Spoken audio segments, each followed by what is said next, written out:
The grand hall of Ouagadougou shimmered that evening with a kind of nervous beauty. Golden chandeliers swayed slightly, their light catching on the polished silverware laid across a banquet table meant to dazzle. It was a night of celebration, or so it seemed. Dignitaries from abroad, soldiers in full regalia, ministers with painted smiles, all gathered to break bread under the banner of unity. But beneath the gleam the air was heavy. There was a sharpness to the silence between toasts, an unspoken tension that clung to the walls like smoke. At the head of the table sat Ibrahim Traoré, his youthful face calm but watchful, his eyes flickering from plate to plate, from guest to guest. He had fought against traitors and foreign hands pulling his nation's strings. But tonight, the battlefield was a dinner table. The meal was lavish: roasted meats, rich sauces, golden rice perfumed with saffron, imported wines. It was meant to impress or perhaps to deceive. As the first spoonful of steaming broth was set before him, Traoré's hand tightened around the handle. Cameras flashed, ministers raised their glasses. But just as the spoon neared his lips, the silence shattered. A piercing cry rose from the edge of the hall. "Stop!" The word cracked through the air like thunder. Gasps echoed as an elderly woman, frail, wrapped in a faded headscarf, stumbled forward from the crowd of servants. Her voice trembled but carried an authority that froze every hand mid-motion. All eyes turned. Guards drew their weapons. Some guests laughed nervously, expecting madness. But Traoré did not laugh. He studied the woman's eyes, wild with urgency, glistening with fear. She pointed at the spoon. Her wrinkled hand shook violently. "Do not eat that, my son," she rasped, her voice breaking. "The food is death for a heartbeat." No one moved. The hall seemed to stop breathing. A single drop of broth slid down the edge of the spoon, falling back into the bowl with a hollow splash, and then the silence deepened, heavy, suffocating, unbearable. What happened next would unravel a secret so deep, so haunting, that it would shake the very foundations of power.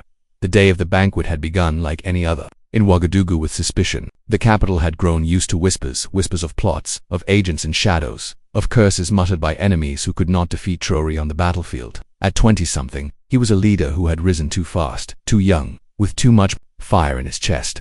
That fire drew admiration from the hungry and hatred from the powerful. Burkina Faso was a nation at the edge of survival. Droughts clawed at the soil, rebels crept across borders.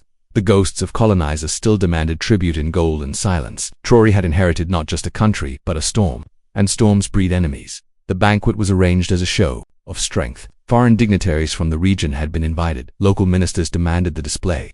"Show them we are strong," they had said. "Show them we are not afraid." But even as the chefs prepared the feast, unease lingered. Food tasters had checked, rechecked, and sworn everything was safe. Yet in places where power is fragile, betrayal often seeps in like poison, silent, invisible, waiting. No one could have guessed the one who would expose it. The elderly woman was not on the guest list. She did not belong in the Golden Hall. Her name, whispered later, was Mariam Diallo. At nearly 80 years old, she was a relic of another time, a woman who had lived through coups, betrayals, and promises broken under Africa's sun. That evening, she wore no jewels, no uniform, no veil of authority, only a plain faded cloth and sandals worn by time. She should have been invisible, a servant blending into the edges of power.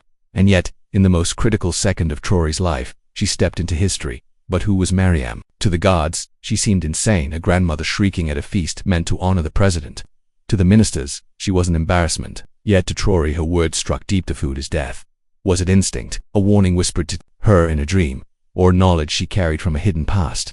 Traoré ordered the meal to be halted. Plates were seized, dishes locked away, tasters called again. By dawn, the truth surfaced. Traces of a rare poison, colorless, odorless, blended into the broth that had been placed only before him. Not a random accident, a precise attempt to silence him forever. The discovery shattered the palace. If poison had entered the president's dish, it meant betrayal lived close. Someone within his circle, someone trusted, had let it in. The banquet that was meant to display unity became a theater of suspicion. Ministers avoided each other's eyes, soldiers muttered, the foreign dignitaries left with forced smiles and whispers of doubt. And through it all, Ibrahim Traoré's face remained composed, carved from stone. But inside, a storm brewed. For this was not just an attempt on his life, it was a warning. The days that followed twisted with paranoia. Traoré walked the corridors of power more silently than before. Every cup of water, every plate of food, became a gamble. The chefs were interrogated. The kitchen staff shuffled like pawns on a chessboard. Yet Mariam, the frail woman who had shouted her warnings, seemed to vanish. She did not seek reward, did not linger to be praised. One day she was in the palace, the next she was gone, as if she had never existed. Whispers grew. Was she truly a servant? Some claimed she had once been close to Thomas Sankara, the fallen revolutionary whose ghost still haunted Burkina Faso. Others said she was a healer, a seer, a woman who carried visions. Some believed she was no ordinary grandmother, at all, but an omen sent by fate itself. Traoré did not dismiss her. In his quiet hours when the night pressed heavy and his thoughts grew sharp, he wondered, how did she know? Why her? The mystery of Mariam intertwined with the growing question of who wanted him dead.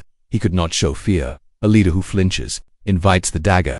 But the near death at the banquet was more than an assassination attempt. It was a message: we can reach you, even at your table, even at your moment of strength. And so, suspicion became his shadow. But beyond the palace walls, the people heard the story.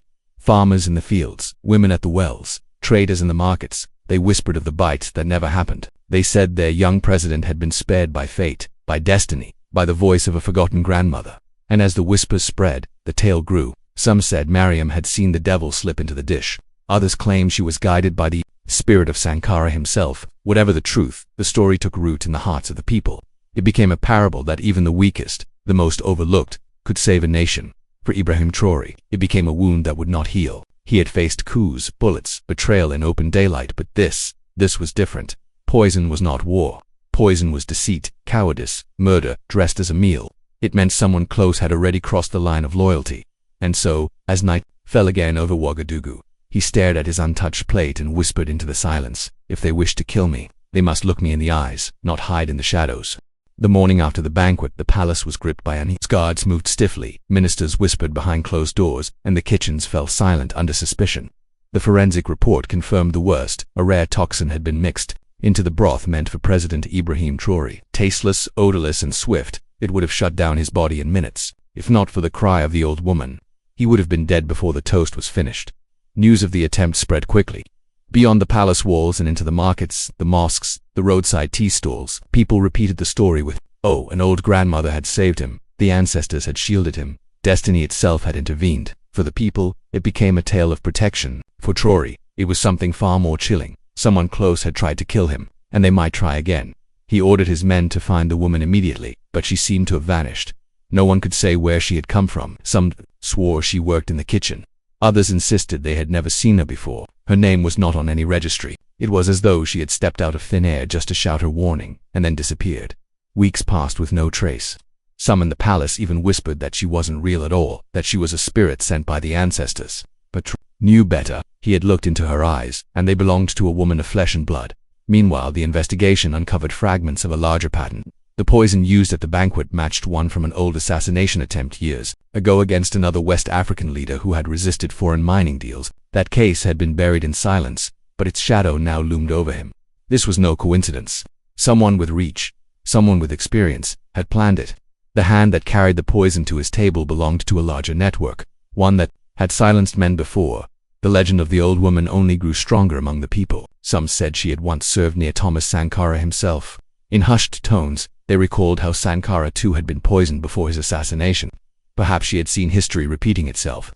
Perhaps her cry that night had been not just a warning for Traoré, but a final attempt to stop the same fate from unfolding again. Nearly 2 months after the banquet, she reappeared, not in the palace but in a crowded marketplace, sitting among women selling fruit, disguised in worn clothes. She waited calmly as security men approached her. When they brought her before the president, the room fell silent. Traoré dismissed everyone until only the two of them remained. "You knew," he said, how her voice was soft, cracked with age. "Because I have seen this before. I watched the same poison served to a man who would not bow. I warned him, but he laughed it off. Days later, they shot him." She paused, her eyes heavy with memory. "The same hands that killed Sankara are reaching for you now. But you must not fall as he did." Her words sank deep into him. This was not simply an attempt on his life. It was part of a cycle, one that had claimed leaders before him. He began to see the palace differently. Every smile, every gesture of loyalty carried suspicion. Somewhere among the minister's officers and diplomats was the hand that had tried to kill him. Yet outside, the people only grew more devoted. The story of the grandmother who saved the president spread like fire, transforming him into a figure touched by destiny. Children repeated it with pride. Women sang of it in the markets, and men swore that the ancestors would not let him fall. But Traoré knew legends could not stop poison. Legends could not unmask traitors. The attempt had not ended with that meal. It had only begun. The palace had become a fortress, but walls could not keep out whispers. Traoré felt them everywhere, in the corridors, in the hushed tones of his officers, in the sideways glances of ministers who smiled too icily. Every evening he ate cautiously, watching the trembling hands of those who served his meals. Every night, he wondered if dawn would come. The old woman had vanished again, after her warning. This time, She left no trace at all. Some believed she had been taken by those who wanted her silenced. Others claimed she had gone back to the villages, retreating into anonymity. Yet her words haunted him. The same hands that killed Sankara are reaching for you. Then came the night of the storm. Heavy rain lashed the palace, thunder shaking the ground like distant cannon fire. The president sat alone, studying reports of unrest in the countryside. Farmers were starving, markets collapsing under rising prices, and the IMF demanded yet another round of concessions. But buried in those documents was something more sinister, evidence that shipments of supplies had been deliberately sabotaged, poisoned grain slipping into villages, illness spreading quietly. He realized then that the poisoned meal at the banquet had been only one part of a greater plan. His death would have been convenient, yes, but even if he lived, they sought to choke his people into submission. It was not just his life under threat, it was the life of a nation. Lightning cracked the sky as he heard footsteps echoing in the hallway. The guard burst into the room, pale and stammering. "Excellency, it's the kitchens again. We found vials hidden in the storeroom." Traoré's blood ran cold. He rushed with his men, storming into the kitchens where pots still steamed over fire. The soldiers turned everything upside down until one of them pulled a small pouch from behind a sack of rice. Inside, glass vials filled with a thick, dark liquid, the same toxin. The cooks swore innocence, trembling with fear, but one of the guards whispered this was meant for tomorrow's meal. Traoré picked up a vial, holding it against the flickering torchlight. His hand trembled, but his voice was steady. "They want me to fear my own food. They want my people to starve while they fatten themselves with gold."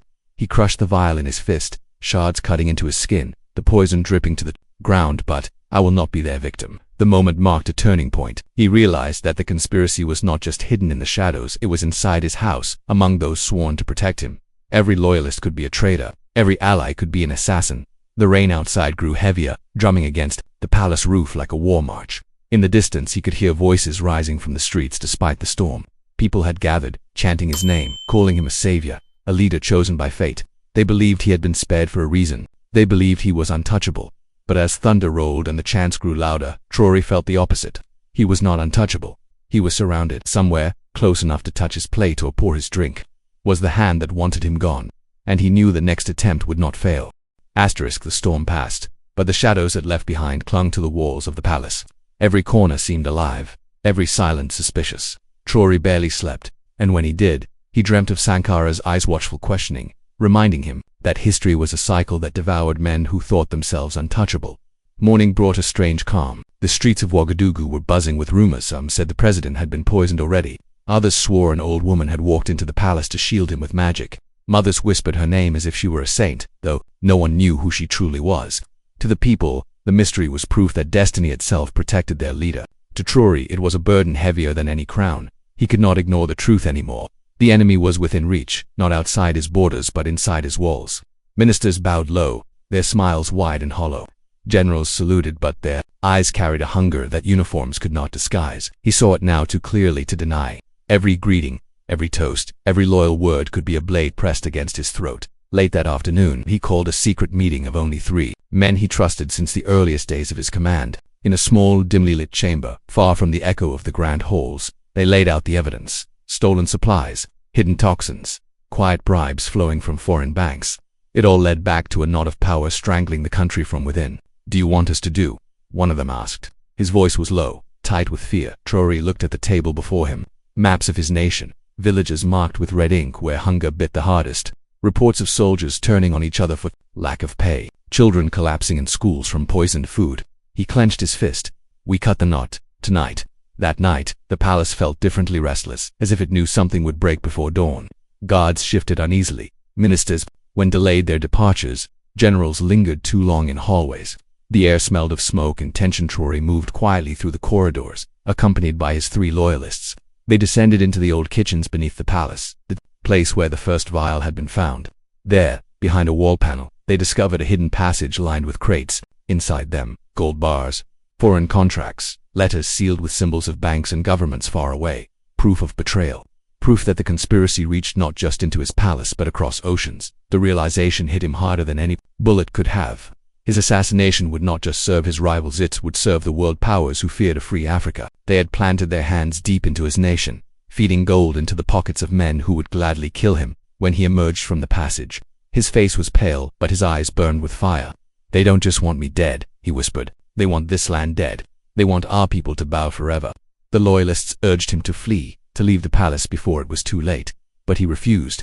Running would mean admitting defeat. Running would mean the conspiracy had already won, so he chose confrontation in the great hall, where chandeliers cast trembling light across polished marble. He summoned the ministers and generals for an emergency session.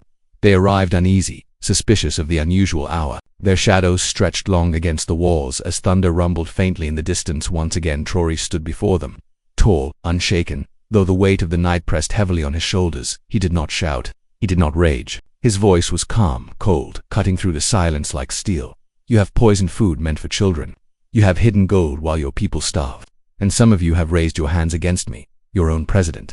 Gasps filled the hall. Some men glanced at each other, pale and trembling. Others hardened their faces, masking fear with defiance. The room split in two: loyalty on one side, betrayal on the other. Then, in a moment that would echo in whispers for years to come, Traoré raised one of the vials in his hand, the same toxin meant for his plate. He placed it on the table before them.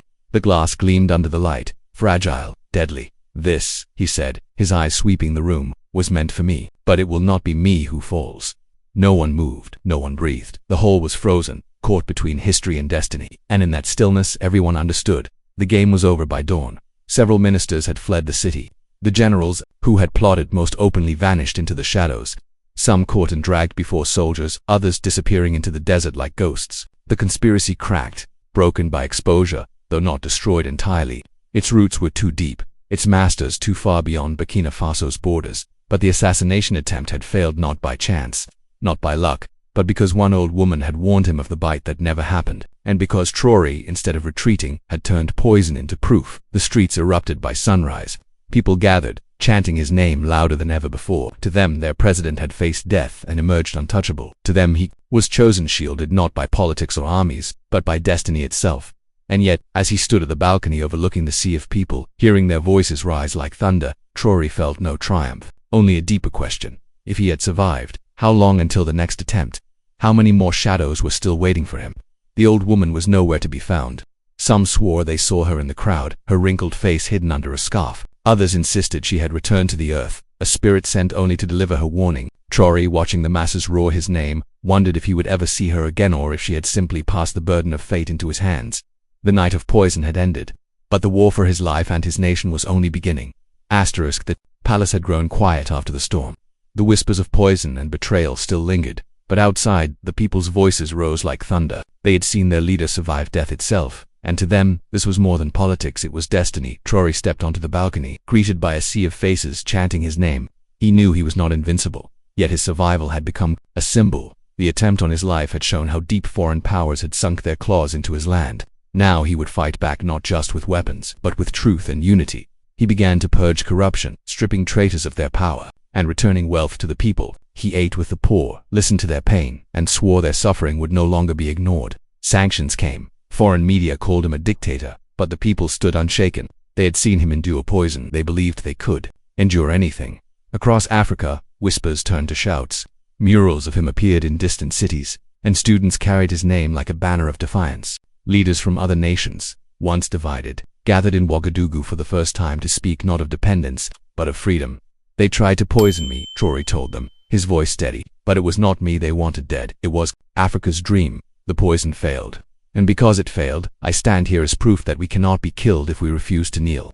The hall erupted. For the first time, Africa felt not like scattered nations, but a rising voice. The old woman never returned, but her warning lived on. Children grew up hearing the tale not as one of poison but of courage, and when people asked what it meant, Traoré gave them a single question that echoed far beyond his land. If poison could not kill us, then can chains? The crowd roared. Africa had risen,